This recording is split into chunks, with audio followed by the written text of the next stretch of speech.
15.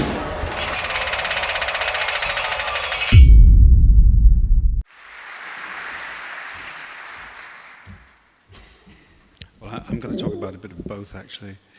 About 10 years ago, I made a digital film. It was, in fact, a sort of Guinness Book of Records moment. It was the first real-time film, feature film, ever made.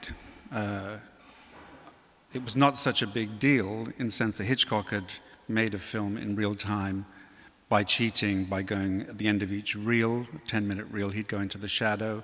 It's a film called Rope, and then come up because clearly many filmmakers were interested in the idea of real time. And I was always interested in the idea of a real-time film because I come from a theater background and a live performance background.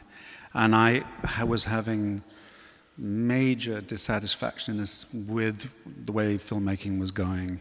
I still am. I think having seen many of the films that have come out for the Oscars, that royal wedding event that America puts on every year, and being somewhat underwhelmed by all of them, in a way because I feel that the system of making films in such a big way is very redundant and also feels tired.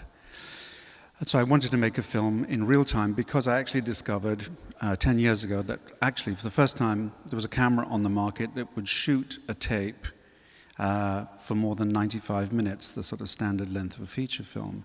So I just thought, well, what a good idea. And I arranged to do it as a performance art piece in Covent Garden, as almost like a little filmmaking joke. And by some horrible quirk of fate, I happened to be working in Hollywood still at that time, and I had what's called a housekeeping deal where I was obliged to tell the studio what I was doing.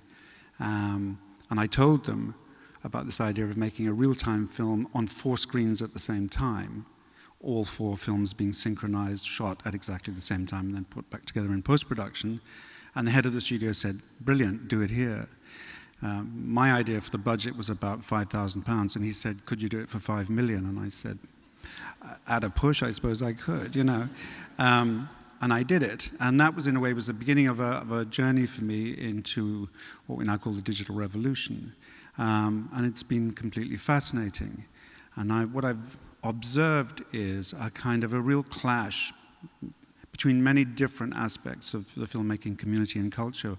One is capitalism versus non-capitalism, I suppose. The studio being a very large dinosaur of a beast that really depends for its existence on the spending of money on a vast scale, rather like banks. You know, the debt isn't a problem until they actually die, but in the meantime, just the exchange of money, and that means that films have to demonstrate in a way how much money they cost.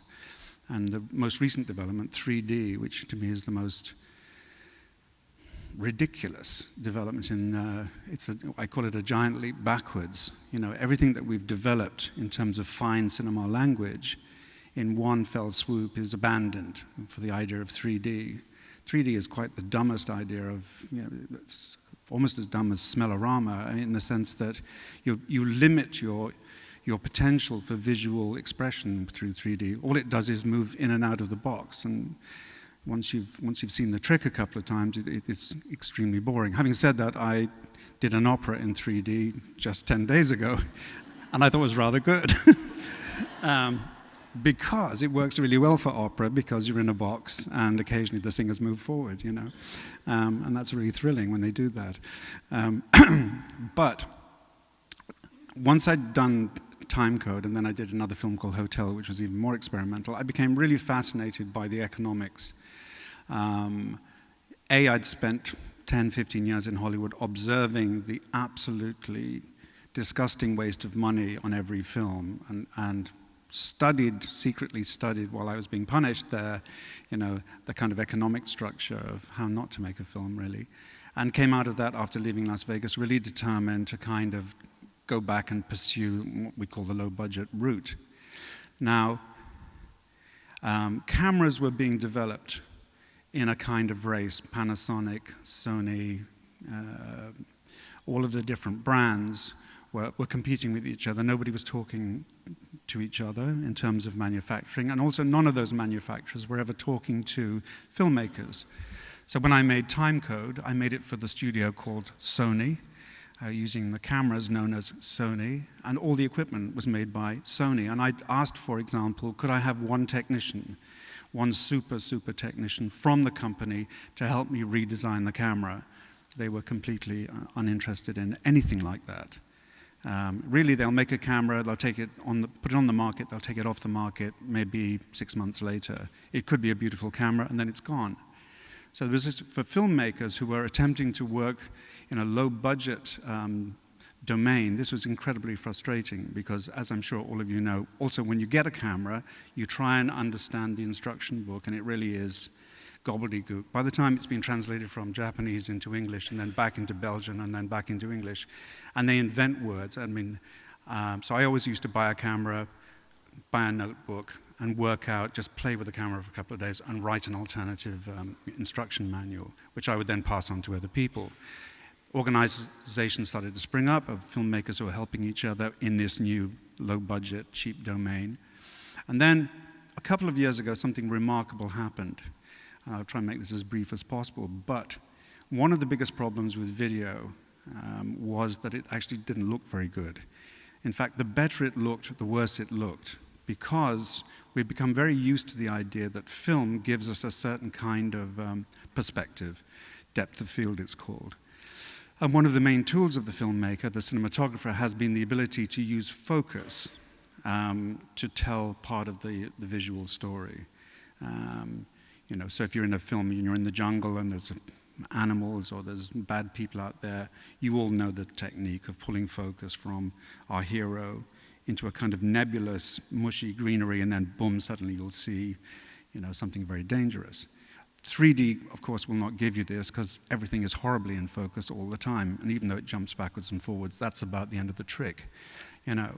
So, and video cameras, for various technical reasons, which aren't that valid, created an image also which had horrible focus. I mean, as in everything was in focus all the time. So you couldn't really use that. So then a couple of years ago, Canon, who makes basically stills cameras, brought out a new stills camera. And as part of the kind of extras, because they compete with each other all the time, they introduced the ability to shoot video on this stills camera. So what happened, and from my point of view, was I suddenly started to hear from various DPs, cinematographers and so on, have you tried this new camera? You know, it costs less than £2,000, a lot of money, but not a lot of money for a film camera. And I started to hear these amazing reports of what this camera could do, so I bought one. Now, I had used Nikons all my life, and I had a big collection of Nikon lenses and so on, which I thought about selling, but thank God I didn't sell. Because I tried, Nikon then brought out a sort of rival version to the Canon, but it wasn't as good. And it's quite interesting that this one little thing, this little innovation, which was an extra, I think is maybe one of the most significant advances in cinematography and filmmaking in the last 50 years. Because I've just shot a film on it, in fact, for the opera, on the Canon, using my old Nikon lenses, and it is the most spectacularly beautiful image quality I've ever seen, 35mm included, 16mm. It looks like film, but it looks also like something else.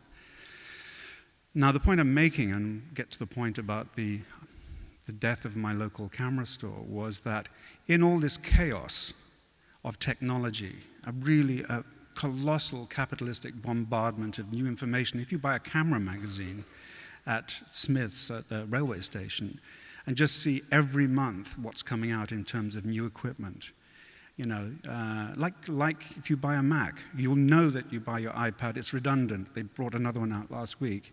I mean, how annoying is that? I mean, and I've experienced this, that every piece of equipment I've bought, suddenly I just get it to work, I buy a special thing for it, and it's no longer available.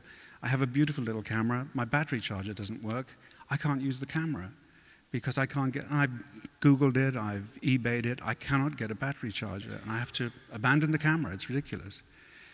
But with this new camera, I've spent the last couple of months taking old pieces of equipment and adapting them to this new system. I won't bore you with the details because it's not that kind of an evening, but what emerges is it is entirely possible for very little money now to make a film that has the sound quality of a Hollywood film, has the pictorial quality of a Hollywood film, but is possible to actually function entirely outside of the studio system, and for a budget that was unthinkable, even 5 years ago. The biggest problem that we have in the film industry now is really, what do you do with that masterpiece once you've made it? And for my next 15-minute talk, whenever they invite me back, I'd like to talk to you about ideas for cinema. But really why I'm here to talk is about my camera shop.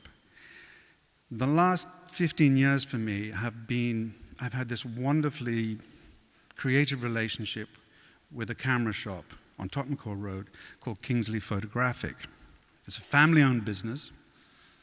I discovered it because at a certain point, about 15, 20 years ago, that part of Tottenham Court Road was absolutely dotted with camera shops, second-hand camera shops, Leica shops, specialist camera shops. And one by one, they've all gone, the last one being Kingsley Photographic.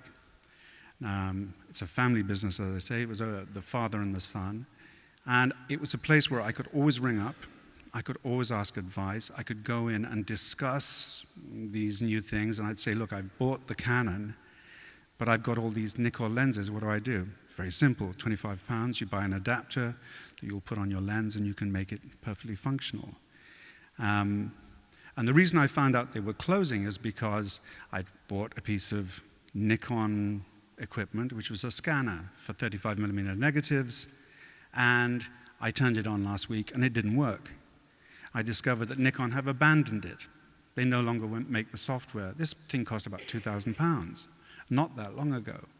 So I rang up Tim, Kingsley Photographic, and said, help. And he said, no problem, there's another piece of software, much better than Nikon, on the market. You have to pay for it, but He said, I'm glad you called, because I was about to call you, because we're closing on Friday. And it sounds stupid, but it was like being told that a very dear relative had been given a sort of death sentence, and that this was it. Because I can't think of another place in London, and this is the capital of the United Kingdom, where I can make that phone call and get some advice about whatever comes on the market next, because these people are intelligent, they understand cameras.